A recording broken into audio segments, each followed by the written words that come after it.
हरिसुरार्चितलिङ्गं निर्मलभासितशोभितलिङ्गम्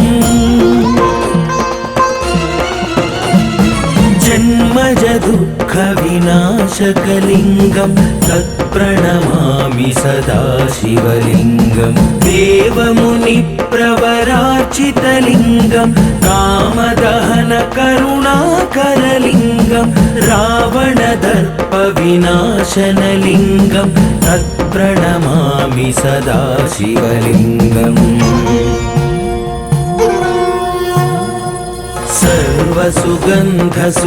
सर्वसुगन्धसुलेपितलिङ्गं बुद्धिविवर्धनकारणलिङ्गं सिद्धसुरासुरवन्दितलिङ्गं तत्प्रणमामि सदा शिवलिङ्गं कनकमहामणिभूषितलिङ्गं फणिपतिवेष्टितशोभितलिङ्गम्